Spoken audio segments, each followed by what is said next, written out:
Friends, welcome to Sony's vision legal channel. अगर आप entertainment industry से हो, वेब सीरीज का बिजनेस, मूवीज का बिजनेस, वीडियोस बनाते हो, तो ये वीडियो आपके लिए है। और देखो, अगर बॉलीवुड इंडस्ट्री के अंदर जाना है ना, तो लीगल टर्म्स को समझना बहुत ज्यादा जरूरी है आपके लिए।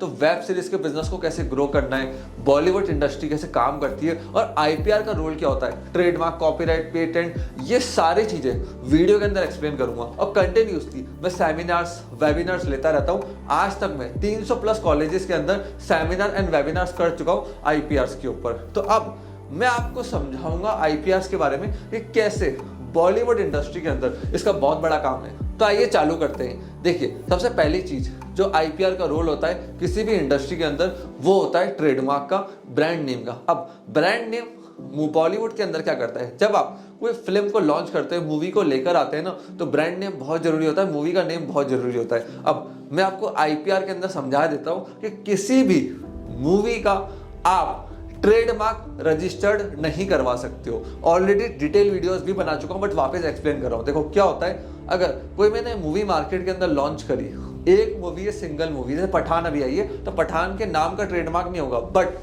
पठान की सीरीज निकल गई, पठान 1 2 3 4 पठान अगेन, ऐसे करके इन्होंने 4-5 सीरीज निकाल दी, तो उसका ट्रेडमार्क क्लास 41 के अंदर रजिस्टर्ड हो जाएगा, जिसे धूम सीरीज का हो रखा है। तो ये चीज को समझना जरूरी है। वेब सीरीज बना रहे हो, बहुत सारी सीरीज निकाल रहे हो, तो ट्रेडमार्क हो जाएगा क्लास 41 के अंदर, बट एक सिंगल मूवी है तो ट्रेडमार्क नहीं होगा। इस चीज का ध्यान रखना। दूसरी चीज है स्क्रीन प्ले एंड राइटिंग। देखो, बॉलीवुड के अंदर कंटेंट राइटिंग, पोएम्स, ठीक है, सॉन्ग्स, इनका बहुत बड़ा डिमांड है। स्क्रिप्ट राइटर्स हमेशा डिमांड में रहते हैं, जो अच्छी स्क्रिप्ट लिखते हैं, गानों की, मूवीज की, प्ले की। अब कॉपीराइट मिलता है आपको, मैं आपको समझाता हूँ कैसे। अगर मैं स्क्रिप्ट राइटर हूँ तो मैं कॉपीराइट के लिए अप्लाई कर सकता हूँ। मैंने गाना लिखा है तो मैं कॉपीराइट अप्लाई कर सकता हूँ। मैं सिंगर हूँ, म्यूजिक दे रहा हूँ, अलग अलग बैकग्राउंड से लोग आके जुड़ते हैं। अब होता क्या है, एक होता है प्रोड्यूसर, वो सारे कॉपीराइट्स अपने पास रख लेता है एग्रीमेंट करवा के कि मैं प्रोड्यूसर हूँ, मैं पैसा खर्च कर रहा हूँ, आप ये सारे राइट्स मेरे को दो, मैं कॉपीराइट को रजिस्टर करूंगा। देखिए, गाना और मूवी ऐसी चीज है ना जो एक आदमी नहीं बना सकता है। राइटर भी चाहिए, कंपोजर भी चाहिए, परफॉर्मर भी चाहिए, सिंगर भी चाहिए, ठीक है, उसके बाद म्यूजिक देने वाला भी चाहिए। तो ये सारी चीज चाहिए होती है। तो ये पूरी टीम होती है, अलग अलग जिनके कॉपीराइट्स होते हैं, और एक प्रोड्यूसर, एक आदमी जो सारे राइट्स खरीद लेता है। अब आपको इस चीज का भी ध्यान रखना है, किसी से आप कॉपीराइट खरीद रहे हो, किसी से गाना लिखवाया है, तो लायबिलिटी किसकी होगी अगर बाद में कॉपीराइट इशू आया है। एक एग्जांपल देता हूं, कार्बन एंटरटेनमेंट एक यूके बेस्ड कंपनी है, वो कॉपीराइट ओनर है एक सॉन्ग के डोंट बी शाय। अब इंडिया के अंदर एक सॉन्ग आया था बाला सॉन्ग, उसके ऊपर इन्होंने सीधा कॉपीराइट नोटिस भेजा, केस फाइल करा इन्फ्रिंगमेंट का, कि इन्होंने हमारा पूरा गाना कॉपी कर लिया।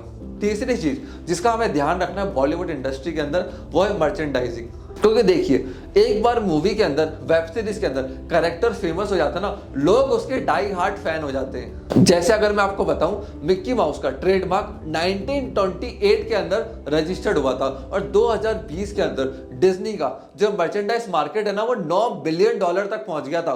बैटमैन, स्पाइडरमैन, इनका भी बहुत बड़ा मर्चेंडाइज का मार्केट है। अब इसमें इशू का आता है, मैं आपको बताता हूं। मैं एक्टर हूं, प्रोड्यूसर कोई और ने, मालिक कोई और ने। अब कैरेक्टर मैंने क्रिएट करा था, वो कैरेक्टर मेरा जैसा फेमस हो गया। अब उसके अंदर हुआ क्या, राइट्स को लेकर डिस्प्यूट आते हैं कि अब राइट्स किसके हैं, प्रोड्यूसर के हैं, डायरेक्टर के हैं, एक्टर के हैं, उस क्रिएटर के हैं। तो ये बहुत बड़ा इशू क्रिएट हो जाता है। इसलिए एग्रीमेंट के अंदर कि सारी चीजें पहले क्लियर होनी चाहिए कि मर्चेंडाइज बनाने पे, बेचने पे किसका राइट होगा। और भी बहुत तरह के राइट्स होते हैं, जैसे broadcasting rights, internet streaming rights, और आज के टाइम में ओटीटी प्लेटफॉर्म भी आ गया है। तो इन पर रेवेन्यू शेयरिंग कैसे रहेगा, वन टाइम रहेगा या लाइफ टाइम हमें मिलता रहेगा। ये सारी चीजें भी एग्रीमेंट्स बनाए जाते हैं बहुत शुरुआत के अंदर। बड़ी बड़ी ब्रांड्स एग्रीमेंट्स बनवाती है, अच्छे कॉर्पोरेट लॉयर्स को हायर करते हैं, जिनसे उनको बाद में कोई इशू नहीं आता। और हम भी काफी सारे वेब सीरीज प्रोड्यूसर को, एक्टर्स को, जो इस एंटरटेनमेंट इंडस्ट्री के अंदर जा रहे हैं, उनको मदद कर रहे हैं एग्रीमेंट्स के अंदर, आईपीआर की स्ट्रेटेजी के अंदर, और कैसे उनको एक अच्छी स्ट्रेटेजी बनानी है जिससे